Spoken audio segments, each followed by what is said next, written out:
Have you ever been to space? Have your animals ever been to space? I didn't think so.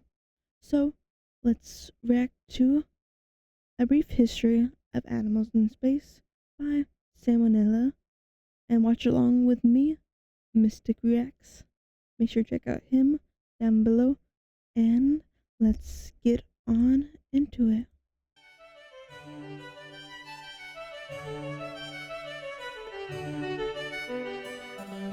Hey kids, animal Hello. test subjects have always been an important facet of science, since they Mm-hmm. allow us to study physiology in more destructive ways than we could get away with on humans. So Mm-hmm. it should come as no surprise that, over the years, there's been a lot of creatures haphazardly thrown at the cosmos against their will. Here's a Ew. bunch of smelly animals that achieved more in their short lives than They're you not ever will. smelly. Quick disclaimer, this is by no means a comprehensive list, not even close, we'd be here all day if it was. More Okay. so just a highlight reel of the ones I found the most interesting. So the Great Zoo in the Sky was first founded in 1947 when the US launched a craft containing a bunch of fruit flies 68 miles into the air in order to see what kind of horrible mutants would get made from all the cosmic Fruit flies are radiation up there. so annoying. Unfortunately, they were totally fine, so Deserved. the Earth was like, hey, Aww. living things can go into space and not die instantly, supple. And the next year, they decided to send up a rhesus macaque named Albert, which it Mm-hmm. seems kind of like jumping the gun to go from barely alive specks to basically a person in one step. If it were Mm-hmm. me, I would have thrown like a frog or a gerbil in between there, but whatever, I'm no cosmopolitan. Anyway, Albert died of suffocation on the way up and never really made it to space alive. Fun fact, this rocket was actually a V2 missile stolen from the Germans after World War II. So just in case any of you have any sympathy for those Nazi characters, they're technically responsible for the death of a poor innocent space monkey. Pretty condemning if you ask me. But I Yep. guess the US felt pretty bad about it, so they decided to deal with their grief by naming the next monkey Albert II. Pretty unhealthy coping mechanism according to my shrink, but she also thinks Punk is dead, so what does she know? This Albert actually made it into space alive through a grand effort incorporating Yippee. all the incredible cutting edge technology that the atomic era had to offer. And Mm-hmm. after all that, they goofed on the parachute, so Albert II Aww. turned into a fine red mist on impact, which just goes to prove the age-old adage, you can lead a monkey to space, but you can't make him land. There were a few more Alberts after this. Albert 3 fucking exploded. Albert 4 made it up, but he had another tissue paper parachute what don't work for heck, so he's out. Albert 5, yet again,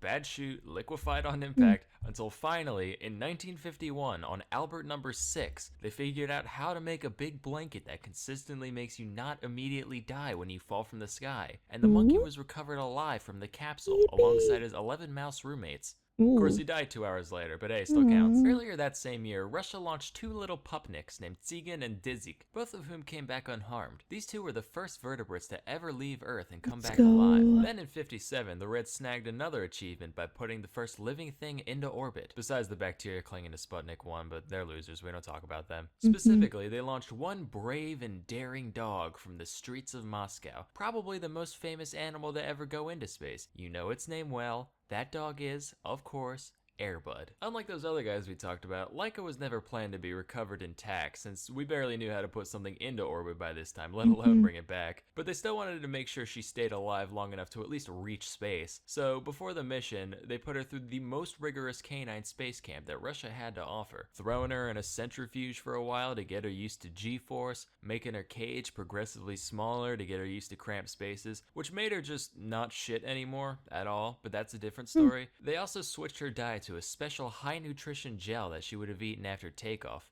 had her brain not crapped out from overheating within the first few hours. In 59, the US strapped two monkeys to the nose cone of a Jupiter missile and actually got them back alive afterwards, which is crazy mostly because these things withstood 38 Gs of acceleration. For context, that's the force that makes even trained pilots lose consciousness times 4, or this Oh. thing times 12, or roughly the same forced experience when you realize that's not a normal speed bump, but one of those evil tiny ones that ruin your life. You know the ones. Well, that's Yeah. what you get for doing 25 near a hospital, Sam. Well, hey, good thing I'm already here considering the ballistics test that just went down between the roof of my car and my frickin' skull. I hate speed bumps. Jesus. So in 61, we graduated from monkeys to great apes, sending up a chimpanzee named Ham. Remember Space Chimps? Yeah, it was that. Frame for frame, Andy Samberg and all. What's special about Ham is that he was actually trained to pull levers and slap buttons while up Hmm. in the ship, being rewarded banana pellets for completing tasks and getting his feet tased whenever he messed up. Sounds like a cartoon, I know, but I promise it's for real. Meanwhile, the Soviets were busy putting a big, bald, smart ape into orbit, no big deal. France No saw the big US and deal. Russia sending up monkeys and dogs and felt left out, so in Mhm. 63, they launched a cat into space, and were like, Huh. yeah, that's cool and unique. I'm one of the popular kids now. In 68, the Soviets saw the rabbit making rice cakes on the moon and said, how about a tortoise for that hare, launching 2 of them into deep space, all the way around the moon and back to Earth, where they were recovered alive after their capsule landed in the ocean. Kinda cheating when you are your own crash suit, but an impressive feat regardless. In 73, we put mummy Since chogs in they're not space. What's a mummy chog? It's one of these things. Like They're a fish, but tortoises. real rough and tumble. Tolerates low oxygen, weird pressure, high salinity, dishwasher safe, Energy Star rated, you name it, sister. At first they could only swim in circles, but after a couple weeks they actually adapted to zero G and figured out how to maneuver properly. Even more interesting, we also brought mummy chog eggs, and when these What? hatched, the little mummy choglets knew how to swim in zero G immediately. Kinda spooky, honestly. That same mission also sent up some spiders who managed to spin some webs. Trash webs, mind you, but hey, they managed. In 78, the Muppet Show aired Pigs in Space for the first time. In 85, we cut off the arms of a bunch of newts and sent them up to see if they grow back the same way. The reasoning behind this being, if a newt can't grow stuff back, then an astronaut with a paper cut probably can't either. Fortunately, they rearmed themselves at the normal rate, so all's good on that front. Around the same time, We were really just trying everything, weren't we? That's crazy. NASA actually had talks with Sesame Street about sending Big Bird up on the space shuttle as a publicity stunt. This is real. The plan ultimately fell through after they realized Big Bird is fucking giant and unwieldy at all times, literally the worst possible choice for a celebrity cameo on a space shuttle. So instead they sent a school teacher in his place. And then the Challenger fucking exploded. Let me reiterate.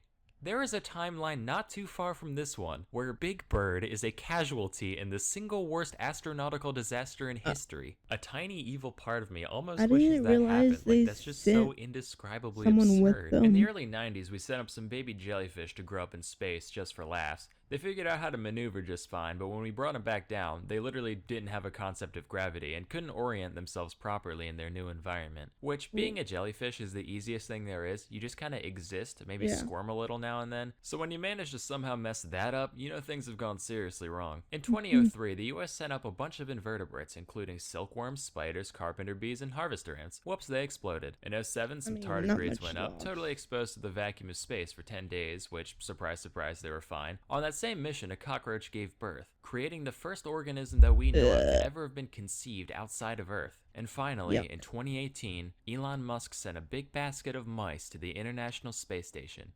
Just, you know, 'cause he can. So those are just a handful of God's creatures who got to experience the majesty of not knowing up from down. If you're like me, you're probably a little jealous. Why does an ugly ape get to go into space, but I don't? am not I wish to bear jealous. witness to the I music do of the not spheres ever wanna firsthand go to in a way that a space. lower creature could never appreciate. You know why you feel like that? Because you're a nerd. And what better way to fill that space-shaped space in your shriveled nerd heart than a vast collection of high-quality documentaries? That's why you need to try Curiosity Stream. Curiosity Stream was founded by the dude behind the Discovery Channel, and it's an absolute trip/salmonella, and use promo code 6 years?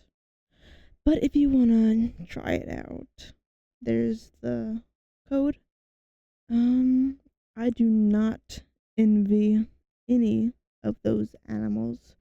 I am quite content staying on the ground in Earth. I do not want to go to Mars. I do not want to go to the moon. I don't even want to make sure that the world is round. I'm very happy staying in my oxygen, somewhat safe world. And let me know, would you want to go to space or a planet?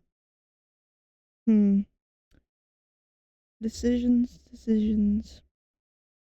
And with that, until next time, bye bye.